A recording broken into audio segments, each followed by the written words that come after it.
பல மாவட்டங்களிலும் இந்த சீமை கருவேல மரத்தினுடைய பாதிப்பு அப்படிங்கிறது ரொம்ப அதிகமாக இருக்குது. அதில் தமிழகத்திலேயே மிக அதிக அளவு பாதிப்பை ஏற்படுத்தக்கூடிய பகுதி அப்படின்னா நம்ம ராமநாதபுரம் மாவட்டத்தை குறிப்பிடலாம்.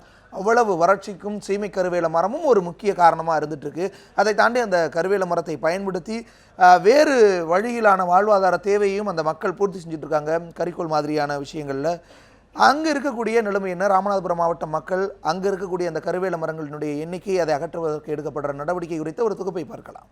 தமிழகத்தில் மிகவும் வறட்சியில் வறண்ட பகுதி எதுவென்று கேட்டால் அறியாதவர்களும் பதில் சொல்லும் பகுதிதான் ராமநாதபுரம் மாவட்டத்தின் சேது சீமை பகுதியாகும்.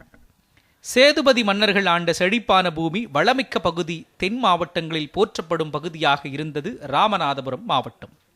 1964ஆம் ஆண்டு தனுஷ்கோடி பகுதியில் ஏற்பட்ட ஆழிப்பேரலையால் 1000 மக்கள் மாண்டனர்.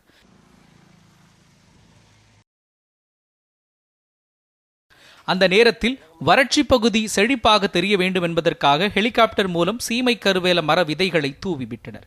அதன் விளைவு மாவட்டம் முழுவதும் கருவேல மரங்கள் அடர்ந்து ஆர்ப்பரித்து அழிக்க முடியாத சக்தியாக உருவெடுத்தது.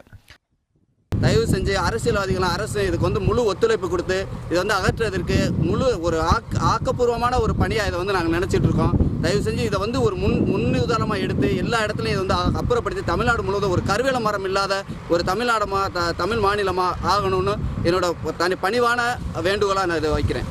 தமிழகத்திலேயே கருவேல மரங்கள் அதிகம் காணப்படும் பகுதி ராமநாதபுரம் மாவட்டம் என்ற குறியீடு உள்ளது.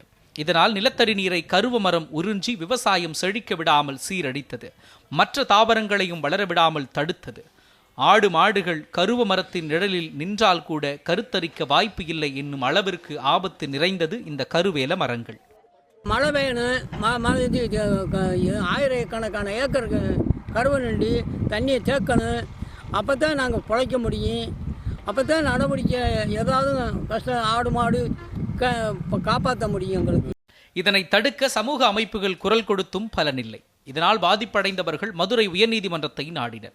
தமிழகத்தில் யாருமே எதிர்பாராத விதமாக ராமநாதபுரம் மாவட்டம் உள்ளிட்ட 13 மாவட்டங்களைச் சேர்ந்த ஆட்சித் தலைவர்கள் கருவேல மரங்களை 2 நாட்களில் அகற்ற வேண்டுமென உயர்நீதிமன்றம் அதிரடி தீர்ப்பு வழங்கியது. விவசாயம் பூரா போச்சு. இந்த வருஷத்தில் ஆடு மாடு தண்ணி குடிக்கிறதுக்கு கிணத்துல தண்ணி இல்லை, ஒன்றும் இல்லை, குளத்துல இல்லை, எந்த தண்ணியும் கிடையாது. மாவட்டத்தில் இல்லை, பூரா மழையும் இல்லை, ஒன்றும் இல்லை. ஆடு மாடு குடிக்கிற குளத்துல தண்ணியே கிடையாது. இதனையடுத்து ராமநாதபுரம் மாவட்ட ஆட்சியர் நடராஜன் அரசு அலுவலர்களையும் மாணவர்களையும் சமூக அமைப்புகளையும் முடக்கிவிட்டு பேரணி, கருத்தரங்கம் போன்ற பணிகளை துரிதப்படுத்தி வருகிறார். அனைத்து தரப்பு மக்களும் தங்களின் இடங்களில் உள்ள மரங்களை அப்புறப்படுத்த வேண்டும், இல்லையேல் மாவட்ட நிர்வாகம் அப்புறப்படுத்திவிட்டு 2 மடங்கு அபராதம் விதிக்கப்படும் என்றும் ராமநாதபுரம் மாவட்ட ஆட்சியர் நடராஜன் அறிவுறுத்தலின் பேரில் பொதுமக்களுக்கு நோட்டீஸ் வழங்கப்பட்டுள்ளது. மாண்புமிகு நீதிமன்ற உத்தரவுப்படி நம்முடைய மாவட்டத்தில் அனைத்து இடங்களிலும் சீமை கருவை அகற்றும் பணி நடைபெற்று வருகிறது. கடந்த 4 நாட்களாக ஒரு நாளைக்கு 203 பொக்லைன் மெஷின்கள் வேலை செய்து கொண்டிருக்கின்றன.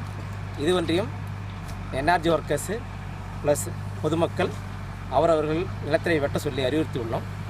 பொதுமக்கள் குறிப்பாக பட்டா நிலங்களில் உள்ள இடங்களை 2 நாட்களில் வெட்ட வேண்டும் என்றும், அப்படி வெட்ட தவறினால் அவர்களுக்கு அதை அரசு வெட்டிவிட்டு 2 மடங்கு தொகை வசூலிப்பதுடன் கடும் நடவடிக்கை எடுக்கப்படும் என்பதையும் அறிவுறுத்தியுள்ளோம். வெட்ட துளிர்க்கும் கருவ மரத்தை அடியோடு ஒழிக்க வேரோடு அகற்றினால் மட்டுமே மீண்டும் துளிர்க்காது என்பதால் ஆழ வேருடன் அகற்றுவதற்கான நடவடிக்கைகளை எடுக்க வேண்டும் என்றும் கோரிக்கை வைக்கின்றனர்.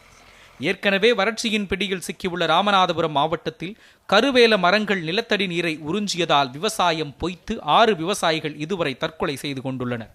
கால்நடைகள் வளர்ப்போர் குடிநீரின்றி வேறு ஊர்களுக்கு இடம்பெயர்தல் உள்ளிட்ட பல்வேறு சமூக கொடுமைகள் நிகழ்ந்த வண்ணம் உள்ளது. நியூஸ் 7 தமிழ் செய்திகளுக்காக ராமநாதபுரத்தில் இருந்து குமார்.